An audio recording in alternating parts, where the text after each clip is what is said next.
The following program is being presented to you by a community producer. The statements, views, and opinions expressed are not necessarily those of ALC TV or the City of Avon Lake.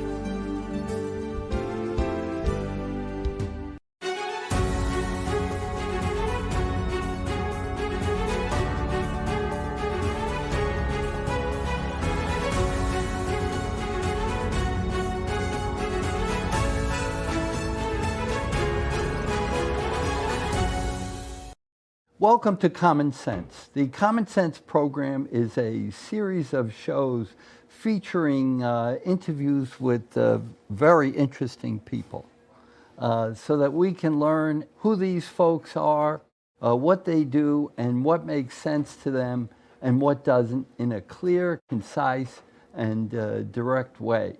I'm Rudy Breglia, and today I'll be interviewing Tony Tomanek, founding partner of the Capstone Group, president of the Avon Lake Historical Society, and a member of several volunteer service organizations.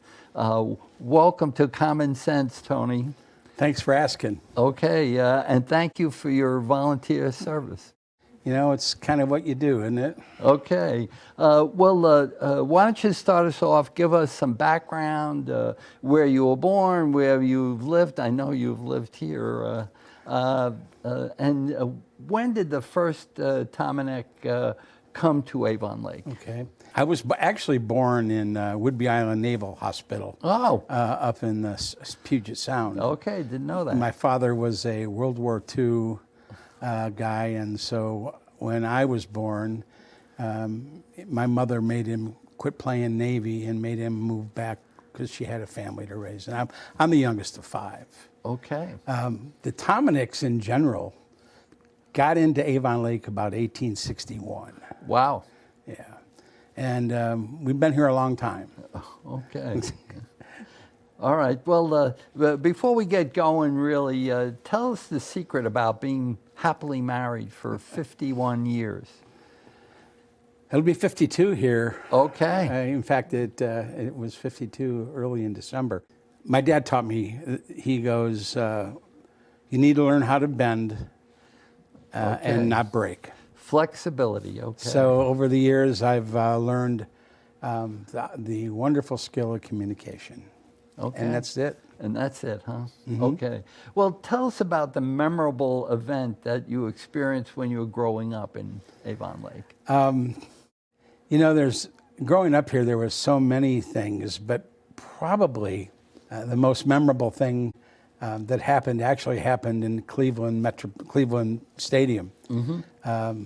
My uncle, Dick, played professionally with the Cleveland Indians. And when I was 6, 7, 8 years old, he was on the roster. And of course, I went to my first baseball game in Cleveland Stadium. Okay. And I remember walking with my baseball glove up the ramp to the second deck of Municipal Stadium and walking out into that and seeing all that grass in the middle of all that gray. Yeah. And then the smell of the hot dogs and stuff. I'll never forget it. It was a pretty memorable thing. But it was in Avon Lake. Okay. Did you ever work in your family's Ted's place on Lake Road? Yes, I did. My dad had, unfortunately, he had 5 open heart surgeries when I was a kid. Okay. And 5 valve replacements. And this is back when that was kind of cutting edge. And at one point, he was in the hospital, and I tended bar there for a few weeks. It wasn't my favorite job because I had to make change, and I was never very good at that. I was good at chatting up the Getting people to drink. Yeah. Okay. What got you interested in wood carving? In wood carving, my father was a carpenter, my grandfather was a carpenter, and all my uncles were carpenters, and many of the homes here in Avon Lake were built by William Tomanek and Sons. Wow. And I've always enjoyed woodworking, and COVID hit, and I couldn't do anything. I couldn't go anywhere. I was pretty much snapped into a seat at home. Yeah. And I was looking for something to do, and because I was always into the arts, I kind of stumbled into doing wood carving. Okay. And I've enjoyed it. It's a great hobby, and as long as I can keep the knives out of my fingers. Yeah. Good idea. Yeah. What tools do you normally use? And I think you brought one of them with you. Yeah, I basically this is just a knife. Okay. But it's like a razor blade. Okay. And there's other tools I use, but most everything I use is just simply with a knife. Now, these aren't like a pocket knife. They're basically, as I said, a razor blade with a handle. But there's different gouges that cut curves and stuff. But yeah, that's it. The basic tool. Yeah, I didn't want to overwhelm myself having to have a whole assortment. Of course, now I have more. I probably have 30 different tools that I use, maybe 2 of them. I got you. Do you prefer certain types of wood? Well, I'm learning. I have a very diverse interest in carving. There's all kinds of different places, but basswood is basically the premier wood for most carvers, whether it's relief carving or something like caricature carving. I'm also doing cottonwood bark, which is a very interesting medium. I have some butternut. I haven't done it yet, but most of it's basswood. Okay. And I get that from Minnesota. Can you tell us about the wood carving examples that you brought with you today? Sure. This was once whole, but when I was carrying it up, I dropped it. But the things that I carve in my realm of skill set right now are simple things. Like this was a witch, and I carved it for a friend. This one belongs to my wife. Most of the things I do are just simple figures like that. I started this. Could you hold that up so that, you know? This one? Do the little one first. All right. I just want to make sure that they can get a good look at that. That's a wonderful piece that you have there. And I've had people ask me if I sell them, and I don't. Okay. I don't need another agenda item. And so what I do is I'll carve them and I'll give them to people. Okay. And so that's what I do. This one, I started that a year ago. And I don't want you to think it's not finished yet. I don't want you to think it takes me a year, but I don't spend all day carving either. Okay. I might work on this for an hour or 40 minutes, and then I'll set it down. And one of the things I've learned in my art background is sometimes it's best to get away from things for a while and then come back. And when you come back, you see things. Fresh eyes. Yep. You'll see things that, but this one's being that carved. rifle comes off, right? Yeah. Okay. This one is being carved for a friend, and I've committed to getting it done. Hopefully I'll get it done before I turn 90. Okay. Well, they really look great. Thanks. They really look great. Yep. Are you willing to tell us the best fishing spot in Avon Lake? It'd just be between the two of us. Oh, yeah, right. All you have to do is get a line and a pole and go out and put your line in the lake. Yeah. There's probably over 2 million walleye out there. Be glad to eat your bait. There's a few spots out here. There's the wreck of the Craftsman that I think it went down in, I'm going to guess now, 1931 or 32. And because its structure, it holds a lot of bait fish, and then the bait fish hold bigger fish. And that's right off of Lear Road, but everybody knows where that's at. But okay, it's I grew up fishing. I grew up here in Avon Lake, so everything that I learned how to do was passed down from my family to me. Uh-huh. Now, what about the pier in Miller Road Park? Yeah. I've never fished off that pier. I'm very lucky. What do they say? The best friend to have is one with a boat. I gotcha. I have some friends that have boats, and I don't have to have one, and so that makes it easy. Okay. Yep. What kinds of fish now? Well, right now it's basically walleye. Growing up, we could catch rock bass and perch, but the perch over the last 4 years have pretty much disappeared. Okay.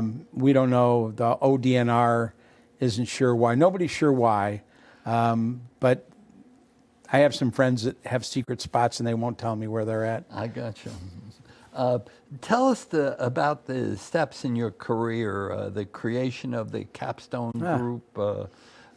Could you tell us about that? Yeah, I started to, when I first got married, I needed to get a job.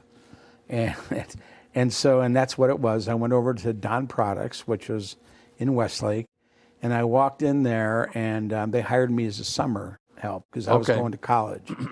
So I got there as part-time summer help, and then as it turned out, my father got ill and I had to quit college because I had to go home and help around the house. Understand. And so I went back there and they hired me full-time, and I worked on shift work. I was just a blue-collar guy that ran a crane. As the years went on, I ended up getting in. We had a culture change effort, and we went from a more autocratic style of leadership to a more team-based. And they sent some of us to get educated on what that all was. They chose me.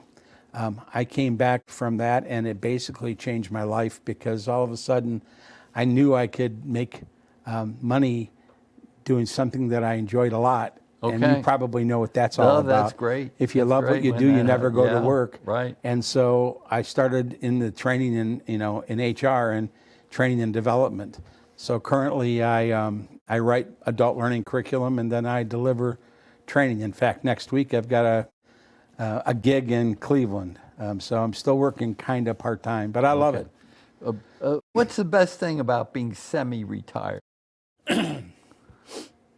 There is nothing good about being because some people think you're retired and you're not, and it's complicated.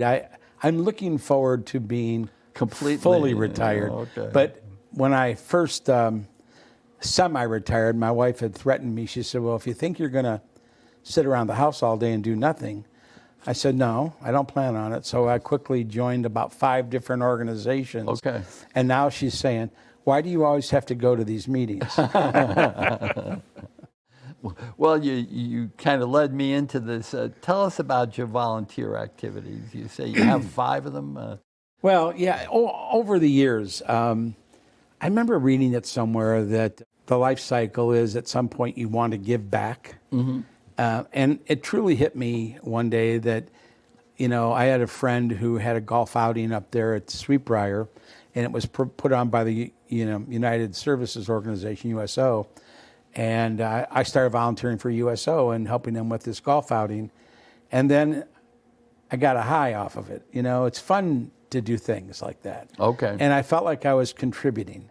And next thing you know, I went to a Avon Lake Landmark Preservation Society meeting, which at that time was managing the Folger House.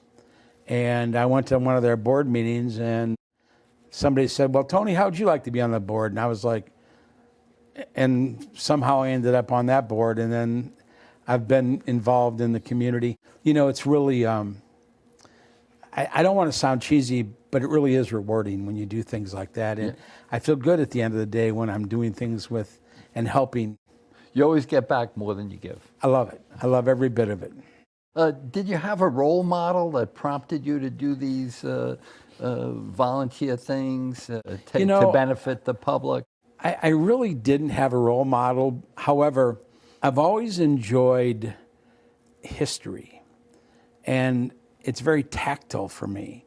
And so I've been involved in that, and it seemed like it was a logical thing for me as my family grew up here. And my grandfather grew up here, my dad grew up here, and so it kind of fell into that. But I really didn't have anybody say, "You need to volunteer." Okay, well, so when did you first get interested in Avon Lake history? Avon Lake history would be probably in the 20s. Because I grew up in a family that was, our DNA is in this dirt here. And I heard it my whole life. And a lot of people knew the family, and I was related to 80% of the good-looking girls in high school. I see. And it was, I guess that's kind of what did it. I've always enjoyed it, and Avon Lake is, why not be here, Tell us about the history of Avon Lake, or a little bit of it. Give us a taste. Yeah, there's too many. I was once told by somebody that Avon Lake didn't have any history, and that kind of set me back a minute. Our history is steeped in the division of Avon and Avon Lakes when they put the Lakeshore Electric Railway through it and divided the town physically. There were the farm people who didn't want the technology to arrive, and then there were the people in the north who were embracing technology, and it started that way. And my research that I've done actually goes back to Native Americans.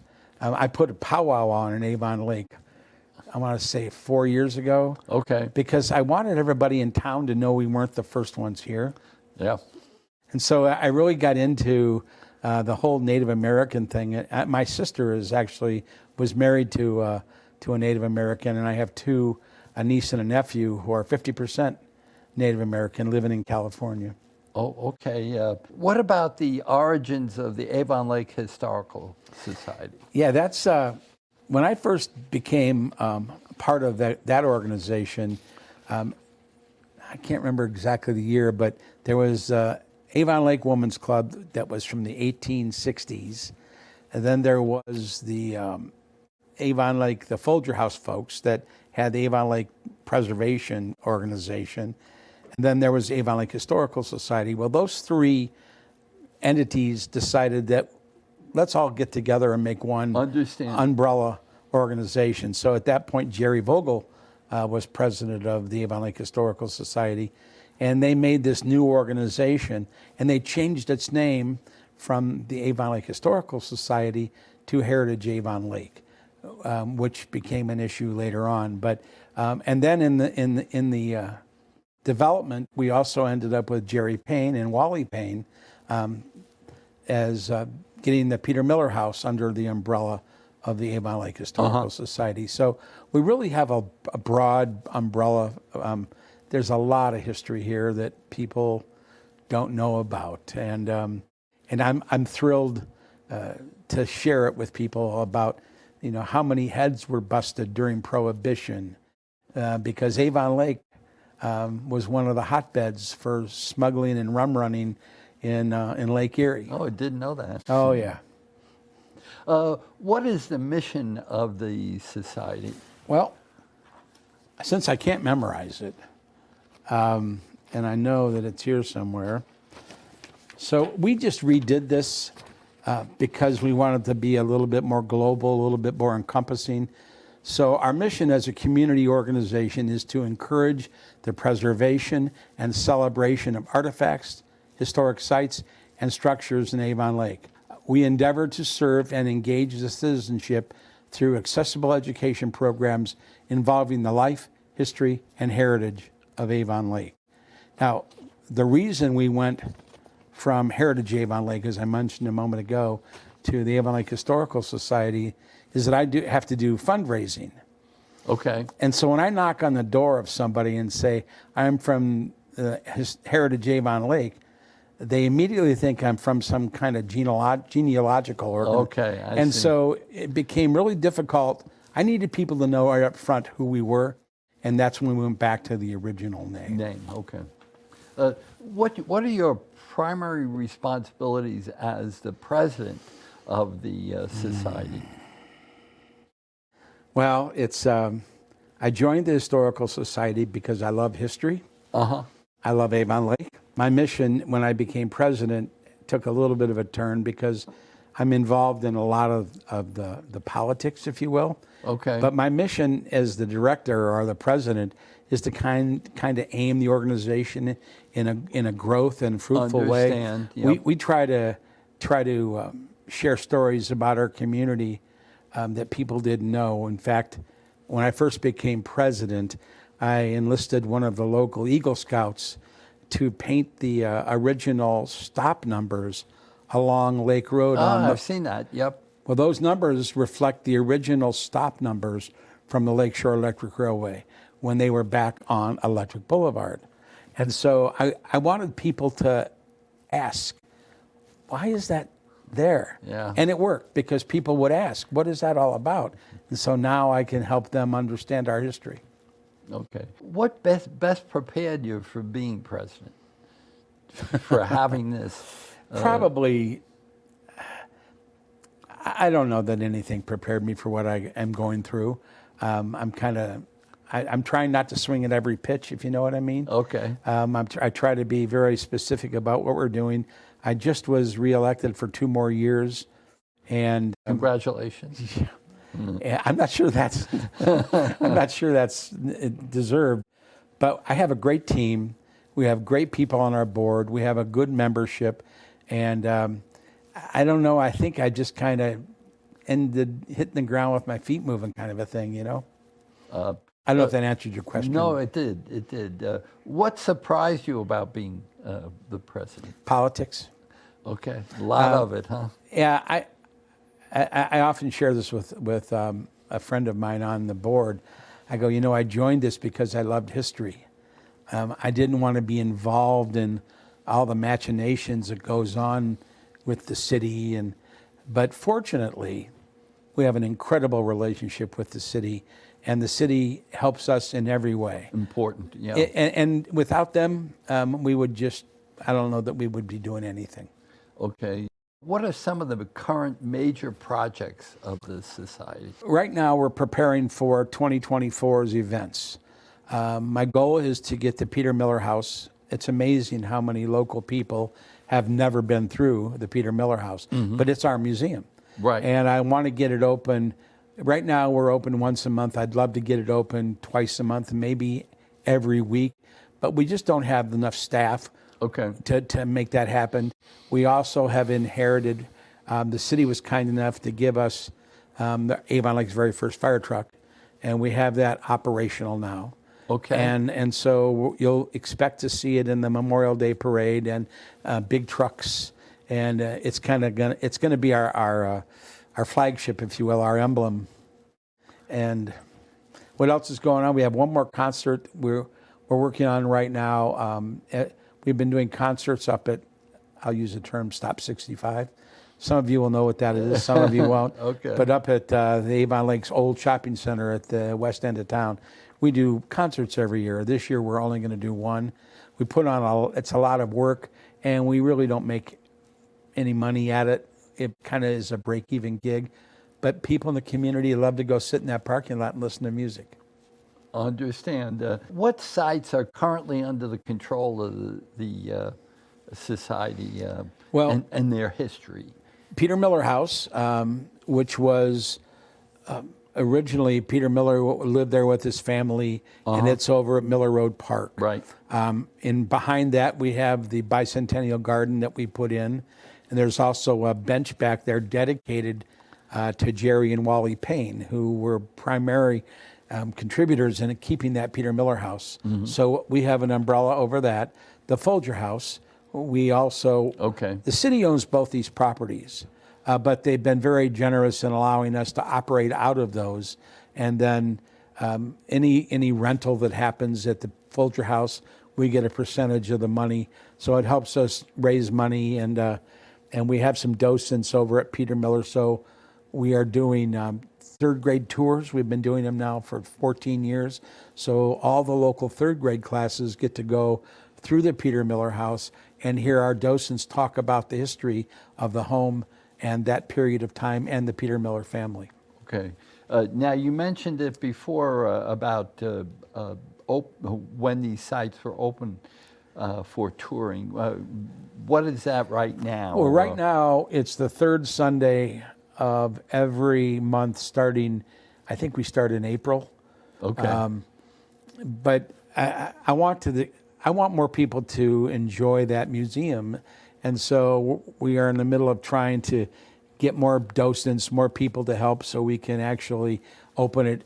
We can't depend on the same 3 or 4 ladies to do tours every Sunday. Yeah. So we're trying to get help there. Oh, understand.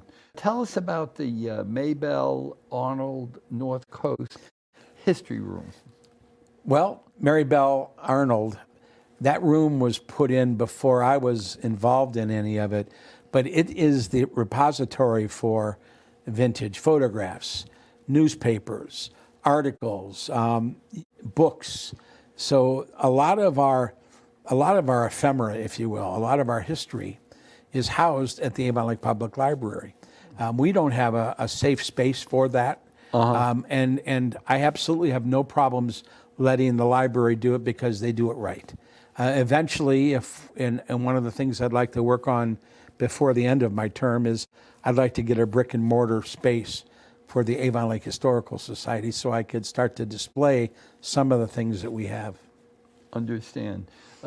Does a plan exist for creating another society museum that would feature Avon Lake? Is that what you're talking about? Yes. We are, one of the things that we've been talking with Mayor Spetzel, some of the people in the community about potential sites, because we don't have the wherewithal to go out and buy a property and then renovate it and make it into a museum. But that's kind of where I'd like to end up. Okay. How is this society funded right now? All of our money we get is through donations and fundraisers. So we have a concert and we'll collect money.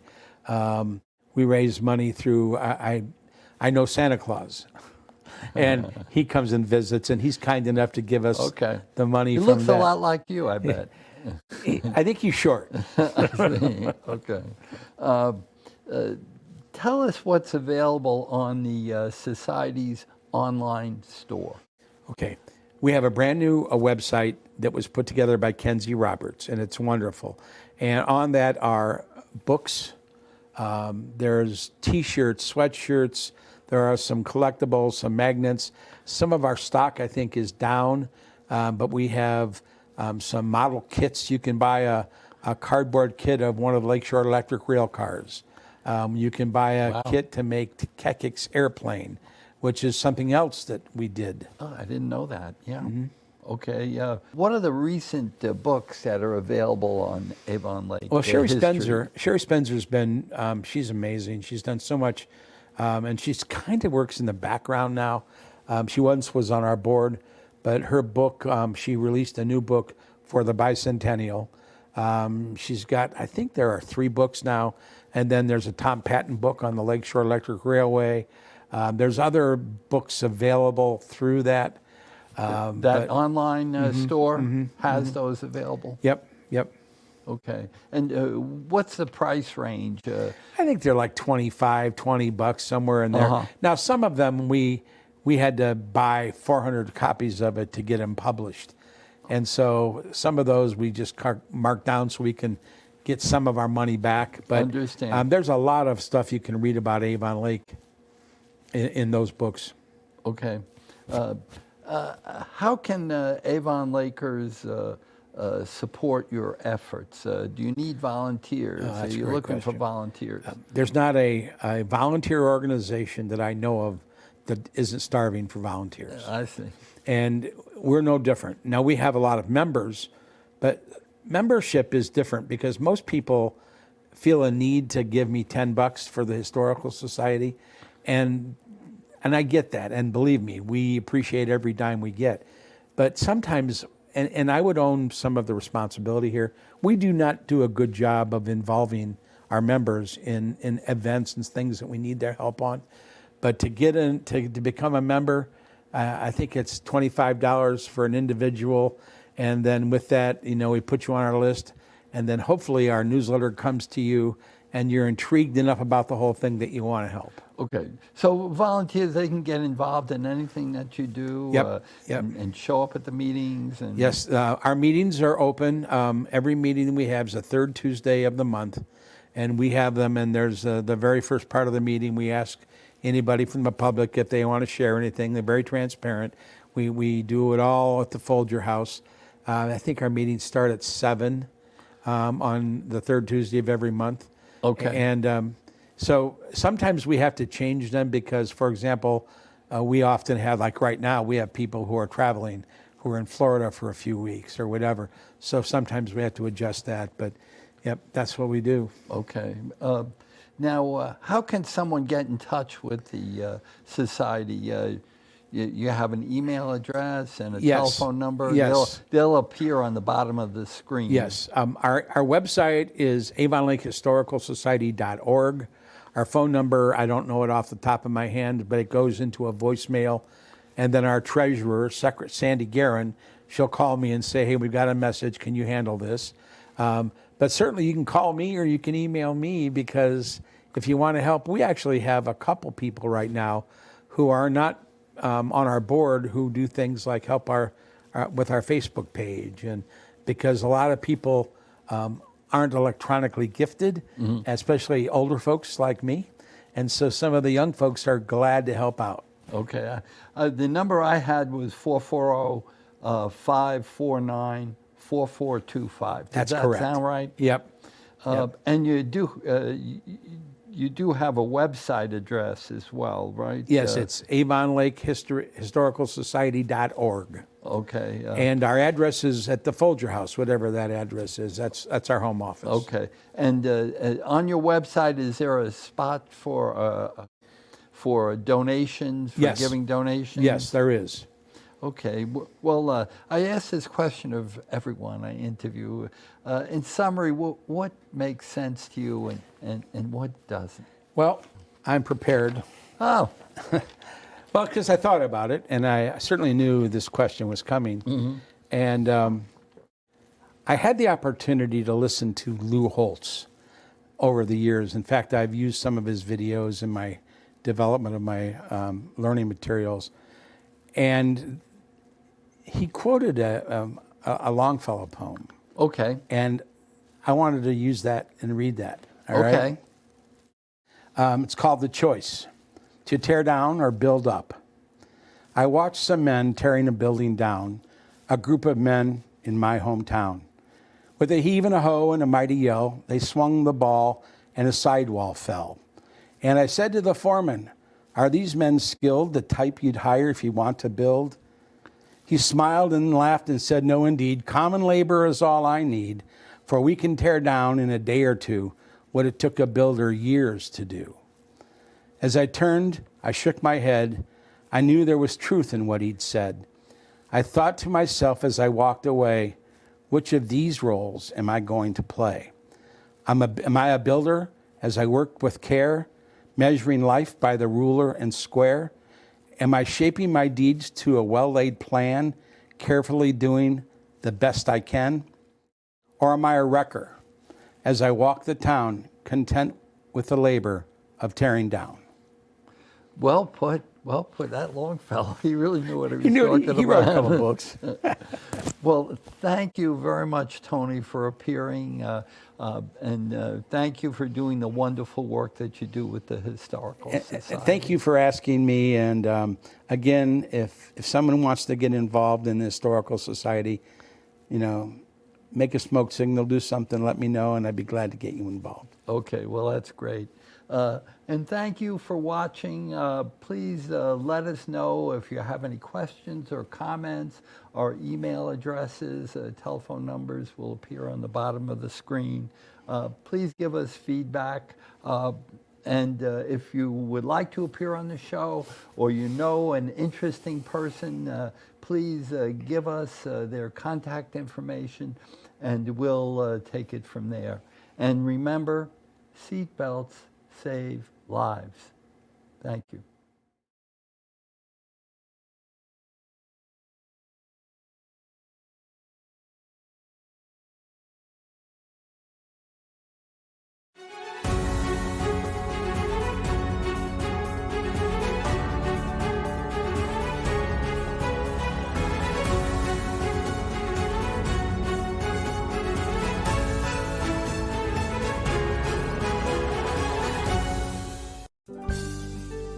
The preceding program was presented to you by a community producer. The statements, views, and opinions expressed were not necessarily those of ALC TV or the City of Avon Lake.